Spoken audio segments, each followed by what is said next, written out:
Jeff and Jeremy in the morning. How pathetic can some people be? I'm skeptical about some of the things we spend our money on now. Our tax money, that stealth bomber, that thing, the invisible plane, $2 billion for an invisible plane that you can see. Yeah, I wouldn't mind if they just showed you an empty field and like, hey, everybody, it's the stealth bomber, you know?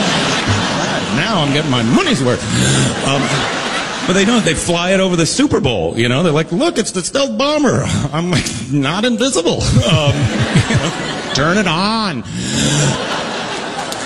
Yeah, we would think for $2 billion they could blink it one time for us. And then my friend tells me, no, it's invisible to radar. So we can bomb people as long as they're not looking up. Which is tricky. I guess we go in first and throw out a bunch of quarters, and then... Dumbass of the day. 93.3 KCOC. The world's first flying car is now street legal in Europe, and you're like, whoa, all right, finally, we're there, right? Did you see the picture of it? Yeah, it's a little two-seater, three-wheeled. Very awkward looking. Yeah. Wait, if it flies, why does it need to be street legal? Well, because it's hybrid.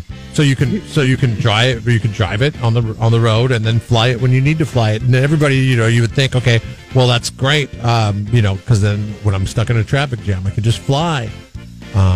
Problem is, and I don't know how safe I'm feeling that. Okay, so it can reach a top speed of 100 miles per hour on the road. Okay, and then when you're in the air, a top speed of 112 miles per hour. Is that all you need to fly? Because that scares the hell out of me. Yeah, I think with the wings and everything, I think it's like 70, 80. I'm not a pilot, but I want to say it's like it takes 70, 80 miles an hour usually to lift off. That's it? Yeah, I think that's it. Just to take off. And wow. Then you're up. I mean, depending on the weight of the vehicle and everything like that. And depending on the wings, and it's all about... like, what if I'm a big guy and I'm driving the PAL V Liberty? You're listening to two guys that know nothing about math, so for me to start talking about math. You need 540 feet of runway to take off, though. So... How many feet are in a quarter mile? Okay, so 1,320 feet are in a quarter mile. Oh, okay, so that's not so bad. So, so you need like an eighth of a mile, or...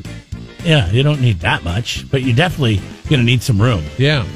And it's not like if you're in a traffic jam, you can just take off. Right, exactly. I mean, you need an eighth of a mile, but an eighth of a mile is not that bad, Unless you can get on a side road and just... Oh, great. That should make the neighborhoods in Europe thrilled, because people are going to be bouncing off Remember China, they were working on like a quadcopter type car. Yeah. You could just take off sitting still, like, like a drone. Mm-hmm. And so... but no, this is the first one to hit the market as a vehicle that you can fly. But I'm just saying that... I don't know. Maybe it's not such a mass of the day if you only need 70 to 80 miles an hour. I saw that it only goes 112 miles an hour in the air, and I was like, is that going to be enough to keep you up? I'm nervous. I mean, you would need a pilot's license too, right? What if a cylinder goes down? I mean, you can't just buy this car and go fly it. You have to get a pilot's license. That's like, I don't know, 10 grand, I bet. I don't know. How can you not? I mean, you're flying an airplane. You need a pilot's license. Now you're flying something that, to me, doesn't seem as safe as an airplane. But here's the thing, do you really need a pilot's license to fly in the sky? I mean, we let people drive boats around. There's no such thing as a boater's license. It's a little different, but yeah. Can't drop in on somebody's house out of a lake. Kill a family. What if you just promise not to fly over people's neighborhoods? I'm not going to be the first to try the world's first flying car, but if you are, you might be Jeff and Jeremy's Dumbass of the day. 93.3 KCOC. Don't be a dummy when it comes to your landscape supplies. Go to Peterson U-Cart on Gusta Road, just north of Quickie Car Wash in Atascadero. We load, U-Cart, you save.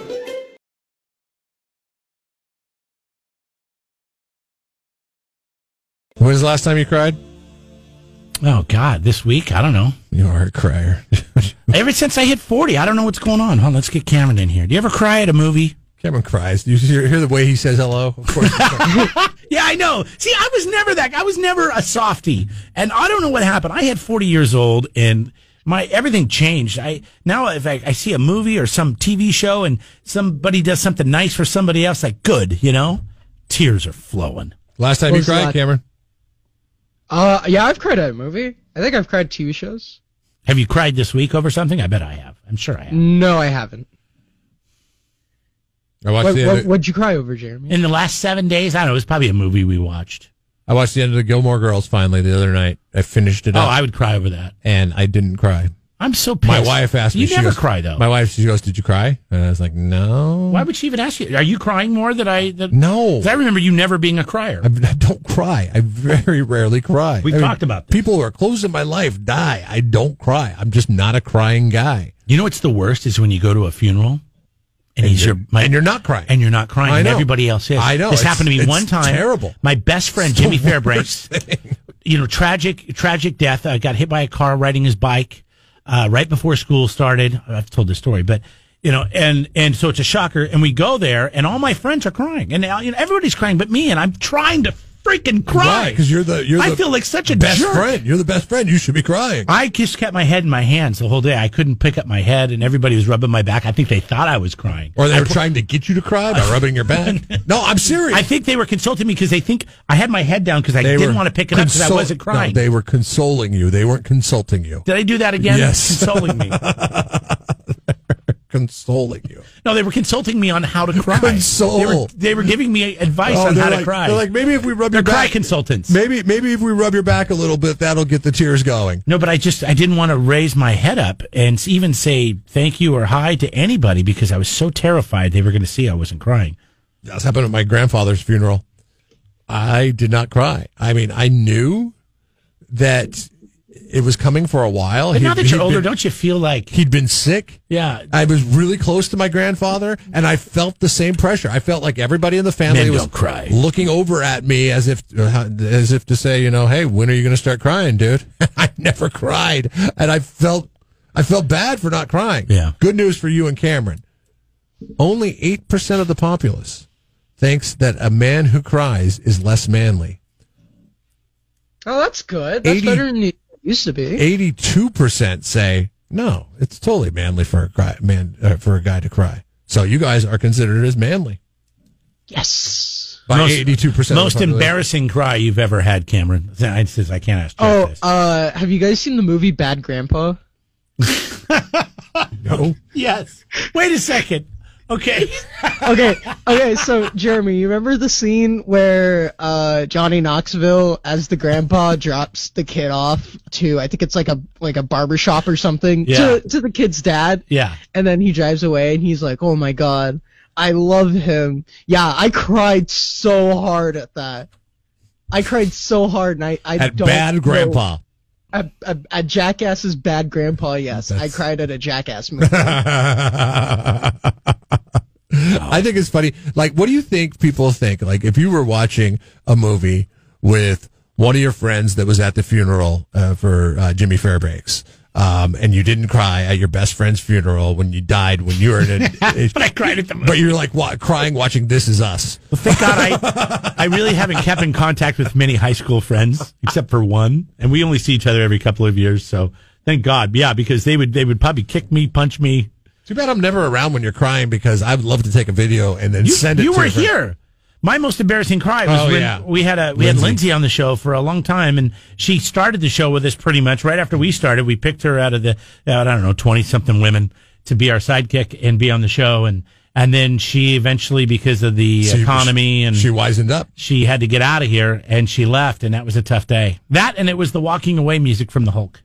Yeah, that so piano. Jeremy started crying, then she started crying, and I'm sitting here going, "I'm sorry, guys, I'm just not going to do it." And that moment, I felt bad for not crying because everybody else in the room was crying, and I'm like, "Dude," even Pat, the news guy, was crying. Oh, and Pat's a softie. And I'm like, "Dude, guys, you guys are all making me look bad for crying. Like, the only one who should be crying is her, and then she cries, then that's fine. But come on, guys, let's toughen up, Bite your upper lip." This is cry music right here. Dude, I'm about to cry. Sorry. I'm sorry that I'm making you cry right now. It's very sad music. Man. It's very sad music. You probably never watched The Incredible Hulk. But at the end of every episode, he would walk down the road hitchhiking, and this song would play. And it was pretty much saying, he was back to his sad, depressing, lonely life, that he couldn't be around people because he turned into this monster. And listen to that. It's making me want to cry right now. There's certain things that I will cry on cue. Really? Yeah, if I see it. Like when you hit a turkey? I killed a turkey before you joined the show, Cameron. Out at Lake Lopez, I was driving. I had my boat hooked up. I wasn't going to slam on my brakes. This stupid turkey walked out in front of me, and then he walked over to the other side, and I thought I was going to be okay. I'd already hit my brakes, and he turned around and walked right back in front of my truck and committed suicide. She. It was a female. Oh, yeah, that's right. It was mom, too. There's a bunch of baby turkeys standing there on the roadside looking at their mom. And then this song came out on the radio. Jeremy couldn't stop himself. No, I didn't cry until I called my wife. Waterworks. And I said, I just killed a turkey. What'd your wife think when you start crying? She said, I'm so sorry. Really? She felt bad. She knows I have a big heart, like you. Jerk. What if your wife just said, "Why are you crying?" Bitch. I'm crying. Good thing she does do that, actually. Good thing you're not married to me. We'll be watching a TV show or a movie, and she'll look over, because we sit on separate couches, and she'll be like, "Are you crying right now? Are you seriously crying?" And she probably sits on a separate couch because she doesn't want to be in the splash zone. Whatever you guys do, don't watch Bad Grandpa together. 93.3 KZOZ rocks.